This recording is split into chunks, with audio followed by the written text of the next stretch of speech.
Só para atualizar um pouco os vídeos aqui do canal, que eu não tô lançando faz muito tempo, e nem sei se vou ficar continuando lançando, acho que sim. Eu queria falar um pouco sobre. Um pouco bem rápido, tenta ser rápido. Eu tô entediado, tô, tô mal também. Eremitismo. Ou. Como é que a gente pode falar? Eu queria falar logo, só pra ter uma ponte, tem que ter um lugar com ponte, né? Dentro da vertente cristã ortodoxa, tem a versão ortodoxa católica, dizem que a igreja ortodoxa saiu de uma cisma da igreja católica. A igreja católica costuma dizer isso, que na verdade, tanto para a igreja ortodoxa sempre existiu, né? E é mais provável talvez que a outra saiu de outra, mas enfim. Dentro dessa perspectiva cristã tem um hábito chamado de exicasmo. E o que é o exicasmo? Exicasmo é a ideia de você se retirar para meditar, orar, que nem um monge, né?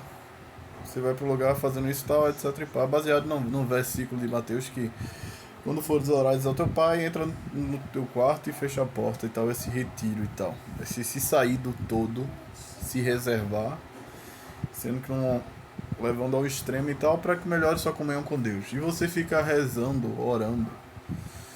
É quase que um modelo de mantra. Sim, é engraçado lembrar desse modelo de mantra. No cristianismo primitivo não tinha a concepção de mantra que a gente pensa hoje, mas tinha uma coisa parecida quando se tratava de ideia sobre oração, sobre o usual da oração.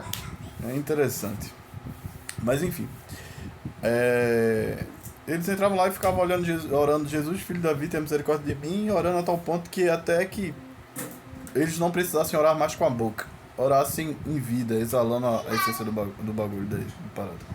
Então a gente vê que tem em algumas tradições cristãs um pouco mais antigas, tem uma tradição mongista, de monge, né? Eu particularmente às vezes fico andando assim. A galera acha que eu sou hinduísta, a galera acha que eu sou, sei lá, do candomblé, das coisas assim, mas eu não sou. Eu fico tentando andar pela perspectiva assim, perspectiva. Pode, né, velho? A perspectiva mongista, ou mongista mesmo, na perspectiva cristã primitiva, que é uma questão mais esquecida, assim. O lado monge, eu tô falando monge, mas o lado eremita. O lado, um lado, uma coisa, asceta, né? O cristianismo nasceu, ou teve seu início, alguma parte de sua raiz, não vou falar que era toda a raiz, ascetista, né? É, o que a gente vai falar de uma religião que começa, né, o cara que abre caminho ao próprio Messias, e o Messias fala sobre a ideia de posses, de bens, de vender a alma, a materialidade, né, o com isso é ruim. Fala sobre dar tudo que tem aos pobres. Ou então de uma religião que fala também assim, vamos falar de João Batista, que dizia assim: se você tem uma peça de roupa, duas peças de roupa, com a três, divida com quem não tem e tal. Seja generoso, se disperse, seja inteiro, tá entendendo? E João Batista diz que foi criado em sua infância, ou parte da sua vida, criado no deserto, né? É engraçado que arqueologicamente hoje a gente sabe de um grupo de judeus, um grupo de pessoas que cumpriam a religião judaica, que se distanciavam da cidade grande e iam para o deserto morar lá. Eles viviam de meditação, oração das escrituras, eles viviam reescrevendo as escrituras, ou seja, quando não era oração, meditação, era trabalho, e quando não era trabalho, era vice-versa. Eles tinham uma comunidade de ascetas, provavelmente, para viver os costumes e ritos disso. E quando alguém entrava nessa seita, né? Essa seita, provavelmente a maioria desses judeus vestiam branco. Tem a possibilidade, peça sua mãe, tem a possibilidade desses judeus andar descalço. Vê que interessante, eles eram uma seita. Então, tô dizendo assim que algumas vértices, assim, alguns estudiosos inclinam a esses costumes a eles. Eles tinham costumes de se banharem, gesto de purificação. Então, disso nasceu esses judeus no deserto que tinham toda uma lei, eles eram muito mais pesados no cumprimento da lei mosaica, da lei da Bíblia e tal, que tinham essas realizações da comunhão com Deus. Eles eram castos, partes deles faziam votos de não ficarem integrados, usarem da energia total do ser humano diante de Deus. E eles, quando entravam nessa seita, quero falar assim, nessa seita, nesse lugar, com essas pessoas, quando você entrava, você meio que entrava com tudo, cara. Você dividia todos os teus bens, e todos os teus bens eram em comum.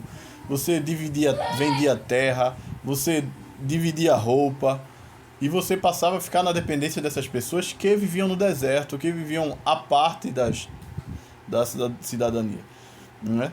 Então a gente tem hoje em dia uma das teorias dos judeus que habitam no deserto de Qumran, ou responsável pelos documentos do deserto de Qumran, é de uma comunidade judaica, que é essa comunidade essênica judaica, que é a comunidade essênica, essa comunidade ascética, que foi muito importante para o nascimento e desenvolvimento do cristianismo primitivo. Então eles tinham esse pensamento: vende tudo o que tem, repartilha o que tens com o que não tem, seja desapegado, viva de forma só pronta a Deus, materialista não, desenvolvendo o espírito diante de Deus, porque Deus é espírito, importa somente que o espírito se desenvolva, tá entendendo? E submeta a carnalidade e tal. Essas doutrinas, essas coisas assim, esses pensamentos, a parte da teologia deles, cara, é muito parecida com o cristianismo, com o que o cristianismo vai desenvolver. Então, a tradição asceta, monjista, mais espiritualista nisso. Pelo contrário, vamos dar até exemplo disso. Eles ensinavam a abandonar e a doar e a dividir com os pobres, e a dar inteiro, se dasse inteiro a Irmandade. A gente vê que em Atos, você meio que dava inteiro a Irmandade. A gente vê que Ananias e Safira negociaram, foram entrar na Irmandade lá da igreja primitiva. Eles vendem a terra, né, para dar todo o dinheiro da terra que vendeu para a comunidade. Eles mentem nisso, e adivinha o que acontece com eles? Eles morrem fulminados pelo próprio Deus, porque eles estão mentindo, tá entendendo? Então era importante esse conceito de você partilhar todo, se integrar em todo e se negar de si para ser parte daqueles andarilhos entre aspas, que não eram tão andarilhos, mas solto dessa comunidade. Claro que eu não estou querendo dizer que as pessoas se sacrificavam, não estavam mais em sociedade, não. A igreja primitiva lá de Atos, ela tem essa nascente solta de total doação de bens e tal, etc. E pá, essa soltura com bem materialismo e tal, mas ela agora estava encaminhando, né, uma necessidade de se adaptar à forma mais civilizatória de se cumprir as coisas. Não precisava ser um mosteiro mais agora, de se estar à parte. E o cristianismo, ele vai ter elementos do eremitismo agora, não para se sair do todo, se ficar longe, virar um monge eremita que vai morar nas dunas do deserto, tá ligado? Mas você tem tudo isso dentro da própria comunidade civil, no corriqueiro, no cotidiano e tal. Essa perspectiva de se ver não parte do mundo, mas um eremita no mundo, é muito bem desenvolvida no próprio Novo Testamento. Você está aqui, mas você não pertence aqui. Você pertence às razões superiores, ou aos céus, como chamavam os antigos e tal. Você daqui é só um clandestino, você é só um viajante. Você tem que tratar as coisas aqui como se fossem provisórias. Assim como quando você viaja, não tem bem nenhum em lugar nenhum. No lugar onde você está viajando, você só está tendo um provisório para se manter no meio da viagem. Assim é a tua passagem aqui na Terra, tá ligado? Essa soltura de bens. Jesus falando com um jovem rico: vende tudo o que tens e me segue, tá entendendo? Incorpora essa soltura para que vai e tal. Então, eu tô falando assim de um lado mongista que há no cristianismo primitivo, de uma forma bem vulgar, porque não um lado mongista, é um lado antimaterialista, né? Anti-solto, que você precisa se soltar para crescer. Você, pela possuição, quanto mais você quer ganhar desse mundo, mais você pode se perder sua alma de si mesmo. Até que Jesus tenha dito que já existia, provavelmente, por aquele período por ali. A gente vê em outros cantos também, outros textos, que ele fala assim: de que adianta o homem passar a ter posse de tudo que há no mundo, do mundo inteiro, e passar a perder a dominação da própria alma, perder a vida em si mesmo, perder o propósito, perder você de si. Então, os pensamentos eram muito elevados do cristianismo primitivo. Por um lado, que hoje em dia a gente ficou até meio pérsico, ficou as coisas entre bem e mal, entre Deus e Satanás, entre as coisas e tal, menos desenvolvido a uma experimentação de elevação, de... O cristianismo da gente ficou bem paia, bem xaropinho. E eu não tô falando que as escrituras, tô falando da gente, assim. Mas nem todas as igrejas, claro, tem isso e tal, etc e pá. Mas a gente não desenvolve muito conhecimento porque cá entre nós só importa a barganha do céu e o medo do inferno. Tá ligado? A gente ficou pobre e comumente a gente empobreceu a mensagem cristã, mas você vai ver a mensagem cristã primitiva, ela é muito condensada e muito complexa. Se não for assim, cara, a gente vai fazer o que com esses textos? Que verdadeiramente, cara, Jesus nos manda ser tão soltos como os corvos, ser tão... como é que eu posso dizer? Relaxados, ao oposto de tensos, mas ser tão flexíveis quanto os lírios do campo, de suscetíveis quanto os lírios do campo, para aquilo que Deus já provê de forma anterior às nossas necessidades. Tá ligado? Veja os corvos que não cegueiam, que não cegam e nem colhem. Como é que a gente vai fazer o que com isso? Com esses ensinamentos? Que nos ensina a estar solto do nosso próprio destino.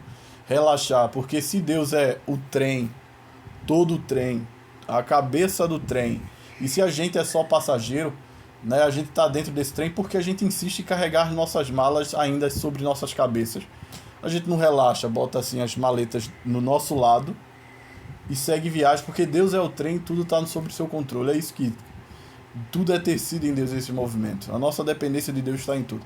O que a gente faz com esses estilos de ensinamento? O que a gente faz com os sentidos históricos da fundação cristã ligados a povos, a seita assim essênica, eremita, né?